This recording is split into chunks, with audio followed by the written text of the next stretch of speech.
Eli Campbell here. One thing that makes Steamboat special is how many awe-inspiring people call our valley home. You could find yourself in line at the coffee shop next to an Olympian, or sitting on the gondola next to the founder of a world-renowned business. Our community produces and attracts the best of the best in their respective fields, but most are so humble about it you would never know. These extraordinary people are the common folk in the boat. Welcome to Common Folk in the Boat. Eli Campbell here with you. Dave Whitlinger joining me. How are you doing? I'm great, man. Yeah. It's I should be expecting that question, but you caught me off guard. No, yeah, I'm kidding. I mean, generally when you do an interview or two people on a microphone, you say, hey, how's it going? Okay. Despite the fact that 2 minutes ago we did it off camera and off microphone. So do you really want to know, or are you just asking because that's what we do? Yeah, no, I really couldn't care less. Thank you, Eli. Yeah. It's a pleasure to be here. Of course not. It's mud season. It's beautiful time of year to go to the desert or Mexico. I don't know, man. I've been having some really good times around town. It's quiet. Like it or not, it's dry. It's not quite the mud season we're used to based on a lot of factors, but it got so hot so quickly. I mean, I've been out on my bike a ton of times already, and I'm going to continue. So yeah, I don't know. We've just celebrated a pretty big holiday for the cannabis industry as well. Is that why that smile's so big? Yeah, buddy. It's funny you say that. Yeah, in Steamboat specifically, or maybe any mountain town, but when we're a resort like this, the whole 420 holiday, if you're on the Front Range, it's huge. Like, people mark their calendar. They start smoking pot at 4:20 a.m. They're at the dispensary at 8 to get their deals, and everybody's living it up. They do a big party on the lawn at the Capitol building. I mean, it's a big deal. In Steamboat, it's always a non-holiday, although we have our locals and people that obviously take advantage. We do a bunch of deals and savings. We'll always do that.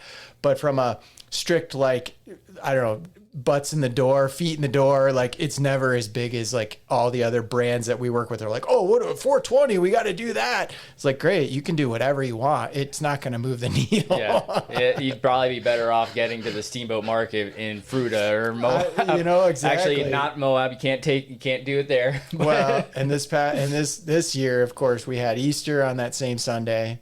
So 420 was Easter. It was also 420. And then it was the start of all the spring break. So the resort's closed. You name it. There's just not, no matter what we do, we could give away the store. We could leave the key taped to the door front. Still wouldn't get a ton of people in. So since it wasn't 420, what does make you high? What are you amped about as we move into May? Oh man, I've been so entrenched in our summer planning. Obviously, we try to stay ahead and map out what we're going to do and where we're going to show up.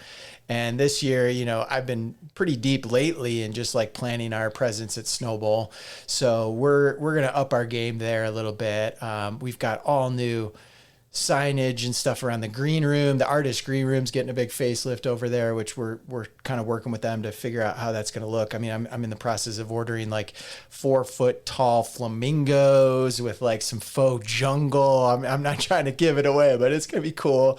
And then we've also kind of worked with them, or are working with them, to outfit our VIP pergola that's kind of right there next to stage 2. In the past, they've all been sort of pretty uniform looking, and we're like, well, if it's going to be the Billo VIP, let's turn that into something else. So we've already kind of working towards the idea of calling it the lifted lounge, and we're upgrading it with all sorts of comfortable padded seating.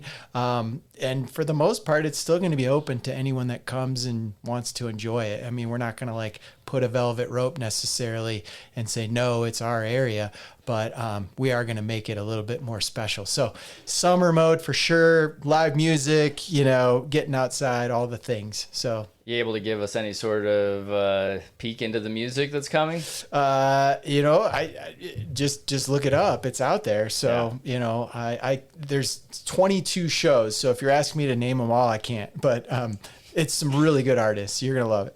saying don't put you on the spot. Yeah. Move on. Well, I will move on. Speaking of, the summer feel and good vibes and everything, one of the best places with good vibes in the winter is T-Bar. Oh, yeah. And they've just rounded off their season. And we're really excited because have the opportunity to talk to Coleman Holloway, co-owner of T-Bar, person that grew up here in Steamboat Springs and truly... I think holds true to the Steamboat character and culture that he knew as a kid growing up here at the base of the resort, which is a unique thing in this ski industry. Oh, yeah. And the real estate they have, I mean, that place is, you ask anybody in town, we all know that's the place to go. Yeah. So we are going to be bringing Coleman here to talk to him a little bit about his life and what he sees for the future of the T-Bar. It's going to be coming up on Common Folk in the Boat.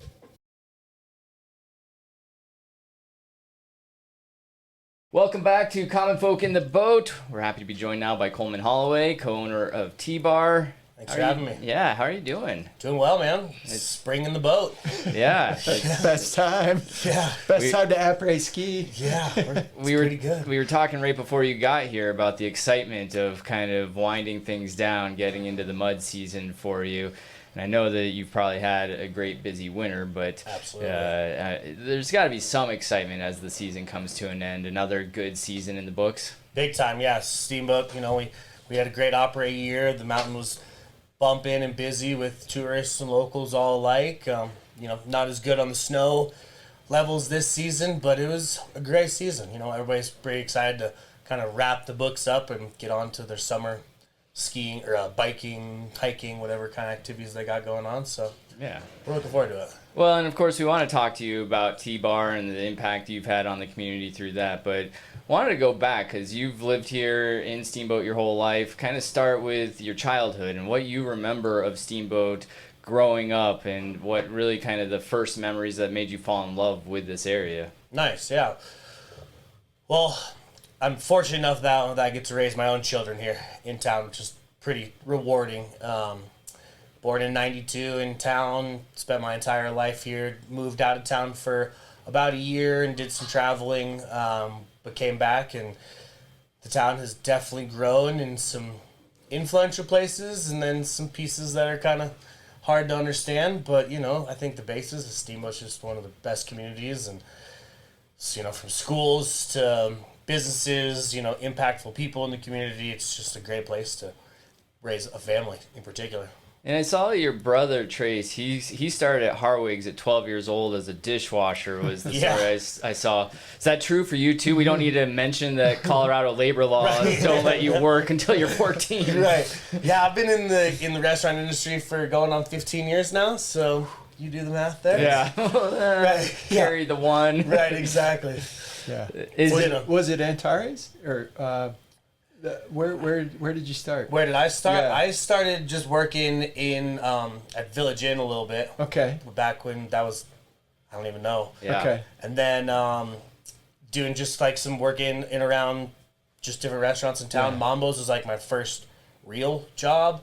I think I was 14, bussing tables, and then it's been a kitchen endeavor ever since. That's back when, and I forget his name, the chef at the time, wasn't he? Wouldn't he go around and sing tableside at Mambo's? Man, I was so new to the culture that I can't quite remember that much. He would have a little break. I remember we'd eat there, and he'd have a little break in the meal or whatever. And he'd come out front, and he had like this amazing operatic voice, and he would go tableside, and I don't know what happened. One of my first jobs in town was a busboy for Mazzola's back when I was 16 years old, and then I was a dishwasher at Riggio's. So I guess being a dishwasher and a busboy at an Italian restaurant bodes well for a future in Steamboat. Yeah, absolutely. I got to start at the lower part of the pecking pole and work your way up from there. It's definitely hierarchy in those kitchens. For both of you guys, though, was it always a dream to kind of continue into that restaurant world and keep that going, or is that something that developed as you got deeper into it? That's a great question. So Trace is culinary trained. I'm kind of just stepped up the ladders of working in kitchens for so long, and I'm kind of baptized by fire, so to speak.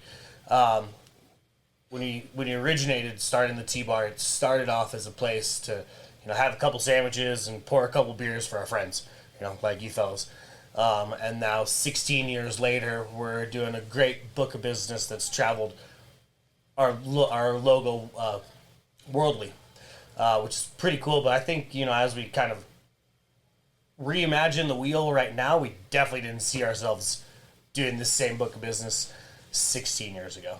Yeah, and I think for a lot of people, the T-Bar is a place that the first memories, if you've been here long enough, Sure. were a place I spent a few afternoons in there that were, negative experiences. Do you remember them, though? Right. Luckily, they were knees and shoulders. It was the ski patrol shack for many years.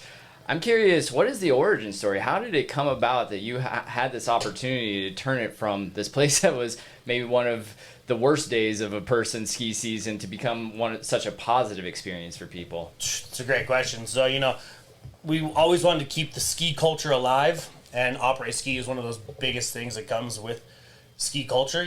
Skiing all day, have a couple of cold beers, some delicious, good, hearty food at the base is kind of the MO. But when we got into bed with the project, and it was the old ski patrol hut, my mother was on ski patrol for roughly 25, 27 years, somewhere in there. And when they moved the building down to the one Steamboat Place, when that whole project came in, we kind of had a good little foot in the door to see what it could do. We've been working kind of year to year for 16 years, never really saw the mountain developing that change around. But yeah, just a single wide trailer with a little addition on the end has really done well for us for quite a time. I remember early days, first couple of years at least, and I don't know if it was a nod to the fact that it was a ski patrol hut, or if it was just a nod to your buddies who have gotten injured. But in all the windows you kind of had for a while, those X-rays, legitimate broken bone X-rays of all the gnarliest accidents of people on the mountain. And I always thought that was a unique. Totally. I don't know. Probably. At some point I can see why maybe you get rid of it, just because maybe that's not what everyone wants to see. Change the ambiance a little bit. But it was wild. Yeah, I love that. That was fun. And it's hard to believe it's been 16 years since one Steamboat Place kind of grew up, and the whole base area around you has been redeveloped so dramatically. Not just down in the base, actual gondola base in that area, but also all of Ski Times Square has been demolished, and everything like that. I'm sure it's brought a lot of unique challenges and interesting avenues for you to have to navigate. Immensely. But you've stayed true to what you are. It's still just a trailer and a shack and, lawn chairs and everything like that. How have you been able to kind of stay to what T-Bar is through all these changes? Yeah, I think that's definitely been a hard piece. Keeping our identity in this kind of ski culture that's definitely changed. It used to be a lot of low budget people, living on PBRs and ramen for the most part. And now the dynamics have really changed, in particularly in town, with people who have a much higher dollar who are coming in and spending a different figure for the whole community. We've just really tried to base it off of what do we want to do? We're into it. We love skiing and snowboarding. We love eating good food, socializing with our friends, listening to good music. Let's just keep all those going. And luckily, the community has responded immensely to it, and we've gotten huge accolades, from New York Times to the Pilot to just our homies down the street. But tourists alike seem to just love the culture. So we like to say a lot of times that we actually sell culture. Although there's the beers and the shots and the delicious foods and, hoodies, hats, all that kind of thing, is people come in and they see us and working behind the line and backwards hats and kind of still in our chef gear, but, more casual than working down in a fine dining environment. People just attract to that, and they want to come in and bring their kids and put them up on the hill and sit out on the patio and enjoy the sun. And it's just where the culture of tourism and local meat seems to mesh pretty well at the T-Bar.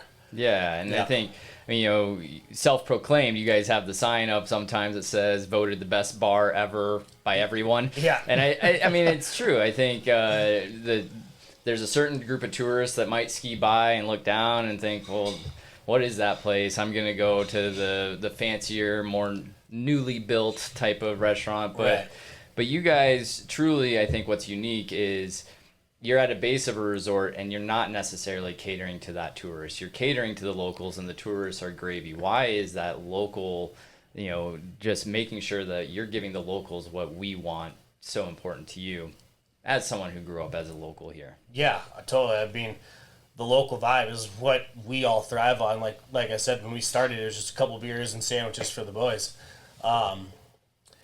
Keeping pride in our good quality food product is really the piece that shocks so many of the people that they come in and eat this high quality product in this, for better sake, not so looking environment. But keeping it just having the locals in is just the most important, because that's the people we want to be there for. Where Trace is also from the area. He actually was born in Boulder, but moved here right away. So pretty much born here. We'll call him a native. Yeah, exactly. He'll be a local, I suppose. But just having a place that's our own is somewhere that us locals can kind of thrive on. I know a lot of our spots that we used to have been torn down. Yeah. If it's either ski shacks or little huts on the mountain, or places like Tugboat or Levels, Lupos. Dos Amigos. Exactly. Dos. Yeah, man. And I'm not trying to put words in your mouth, but I'll throw out that, to me, from the outsider's perspective, you guys do such a great job with the locals and attracting that core audience of people that live and work here. And I firmly believe that also then indirectly attracts the tourists, because if I'm on vacation, I don't know about you guys, but I'm always asking, where's the cool spot? Where are the locals going? That's what I want to go. So whether you know it or, are doing it intentionally, I think you do see a lot of, new faces every week from people that are visiting strictly because they want to go where the locals recommend. And you guys are absolutely the best après, local spot there is. So yeah. I don't know if that was ever part of the plan. I love that you're core and true to the local audience, but indirectly you're getting a ton of that extra business also. Totally. Yeah. And that's been cool, is hearing people come back time after time again, years after years, specifically saying hey, we come because we love Steamboat. The Steamboat Mountain's great, the community's great, but we come to hang out at T-Bar, and they see our locals intermingling with one another. Yeah. And it's it's pretty cool to watch. Well, and I think we talked about, for locals that have been around long enough, some of our favorite bars weren't necessarily the fanciest places, Levels, Lupos, Tugboat, but they all had a history, a local feel. You had the, stories of, everyone had a story about the Tugboat or, those sorts of things. And I think T-Bar is kind of that same way. And it's a little irreverent. It's just, I think what locals appreciate about it is you kind of don't give two shits about what the tourists might think, because you're going to be who you're going to be. Exactly. Staying true to the culture is where it's at, in particular in a culture that's slightly dying. So, just keeping that rock hard, steady pace to it. It's probably a good segue, and I'm going to botch this, but it's true that you had a Google review at one point, or a Yelp review or something that says something like, grungy people in a dirty environment or something. Yeah, absolutely. And I'm butchering that, I'm sure. But then you made a positive out of it. You turned it into a T-shirt or a bumper sticker, and now it's the number one thing people love talking about. Shout out to Dr. Dave on that one. Now, and as we talk about this, we noted the area has changed a whole lot. And so what is the future of the T-Bar? What are you kind of hoping to see as things continue to progress around you? Yeah, I don't know. It's a great question. I think that with the ski culture kind of sitting where it is, with very high ticket prices, eating at the top of the mountain is quite expensive. We feel as though we've tried to keep our prices at the lowest point possible so we can still break even, or get some revenue, but keep it affordable for the locals to want to come back. We don't really know what our future looks like, unfortunately, and that makes it hard to grow. You know, we hope that we've made a good enough and long enough impact on the community that whatever goes into where the T-Bar is, that we could potentially do the food and beverage in that area. But, you know, next year we're not even sure if that's a thing, or we're lucky that we got this year. So it's been a difficult business plan to kind of roll with those kind of punches that just make it hard. Because you guys have to kind of renew your lease every year, right? It's not like a long, what is it, like permanently temporary? Permanently temporary is that one's been great. We've gotten some good hits on that this year. We work and operate on a year to year. Yeah, that is hard. Well, and I know at a time there when the tugboat was still standing, there was talk of someone going in and putting in something there, and it was kind of the same story of, you know, at any point 90 days is going to be the out that we give you. And, you know, I remember talking to the persons and they were saying, there's no way that I'm going to be able to start this and just think that in 90 days is my notice. Right. At least you guys have a culture. You've started something and have had something going long enough that hopefully if that were to happen, there'd be enough of an outcry that's like, all right, we need to figure out a place to put this or to do something with what the T-Bar has always been. Immensely. Yeah, I think, you know, we're so location based that ski up access is huge in from like that middle of early December to beginning of April time. Right now we just got the Loke Dogs skiing up a little bit, but we rarely get a lot of foot traffic. Over the past years, it's progressed, which has really been beneficial for the business. But yeah, when there was like that whole pop-in scene, T-Bar came in at like the very last moment of that. So it was, you know, Levels, Lupos, the movie theater, Dose, all that great area, and T-Bar for our first year. And then they were there the second year, and that was over. Then they took all that out. Yeah. So, you know, being like a kind of lone wolf in that area with the culture has definitely made us attractive for other people and ourselves to kind of keep it going. We always kind of bet on ourselves that, man, it's amazing that what we do in such a small kitchen and small bar and tight space and all that. But yeah, I'll be curious to see what the mountain turns into. That's for sure. Yeah, and I mean, just personally, and I don't know if this is even relevant to you guys or not, but in general, as somebody who's lived here a very long time, I like the idea of a quote dive bar, and I don't know how that term sits with you, but you look at downtown. I mean, I've gone downtown on a Sunday afternoon or Saturday for that matter in the summer. The busiest place is Sun Pies, right? Because it's that just vibey, cool, like kind of grungy, but like really cool, unique, you know, stickers all over, flags, banners. You guys have that same vibe in the mountain setting. And regardless of what goes into that space, I just hope that as a whole, our community, our base area for that matter, doesn't lose some semblance of a quote dive bar. I would absolutely agree. I mean, we need it. It's like what makes a ski town so unique. Well, yeah, I mean, I spent some time earlier this winter in Deer Valley. You're not seeing any of that sort of thing in Deer Valley. You're not finding that in Aspen and Vail. No. Like that, and we've always, as Steamboat, wanted to set ourselves apart from those places through the culture and the community. And so I guess we've kind of talked through the answer quite a bit to this next question, but still ask you, as things progress and as someone who's raising the next generation of Steamboatian, what are you hoping to see? Because change is inevitable. And I've talked about this with a lot of people. Any place that's attractive, other people are going to want to come to, and there's going to be change. But what do you hope stays true to the character of Steamboat as the change always happens? Yeah. I think that's a great perspective to look at it. You know, change is inevitable, like you said. I think bringing it back to the focus of the local. We try our hardest at T-Bar to bring it to the local, but as a whole community. You know, I know there's a lot of people like yourselves doing these amazing podcasts, like Billo providing great product. For the local, you know, we got great schools. Other than that, feels like there's a disconnect sometimes. When I was growing up, you know, high school, like middle school to high school, you know, we all spent a lot of time at the skate parks, at the volleyball courts, and things like that. I know, like, the town has a pretty good, what do they call that, like rec league sports, which is pretty great.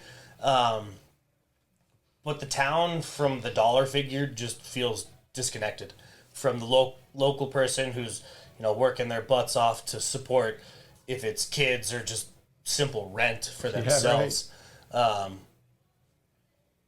And being able to afford this community in a place that we want to live, because the outdoor activities, you know, the river, the mountain biking, all these like super rad stuff that draws our attention to it, or hunting, whatever it is.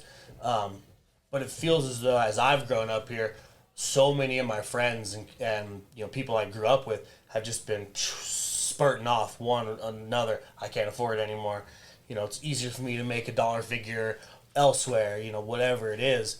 So, like, bringing it back to those pieces where, like, hey, these people, they, you know, live and die and breed Steamboat. You know, how can we make it so that these guys are staying here and supporting these other bigger dollar people that are coming in and spending and their cash here? But that's, I think, the crux to the situation. Yeah, and I think, you know, it's interesting because I've had this conversation with another restaurant owner in town about how, you know, there was a time where we all knew we were making sacrifices to live here. And this was, you know, kind of before the days of Amazon. We were living in a place where the closest Target was an hour and a half away, or various things like that. We all, I know I lived in a house with more people than there were bedrooms, and like people sleeping under, I lived with a guy who slept under the kitchen table for months and paid his rent in skis because he was a sponsored skier. And you know,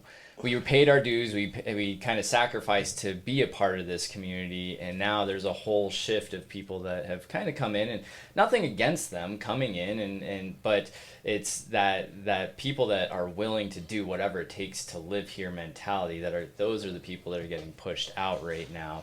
And as a business owner in town, you know, hopefully the business, as we've talked about, doesn't also get pushed out in part of this. But what do you see from the staff, and what do you hear from the people that are really living that world right now that they need most from the community? Yeah, that's we hear it every day. It's wild. Luckily, you know, between my close friend community, my contemporaries, we all kind of debate and struggle about this same topic. How do we maintain this lifestyle and keep everybody in? And then on like a business part, you know, I have a great returning staff. Luckily, every year we do treat our employees really well and whatnot. But it's just plain and simple, really hard.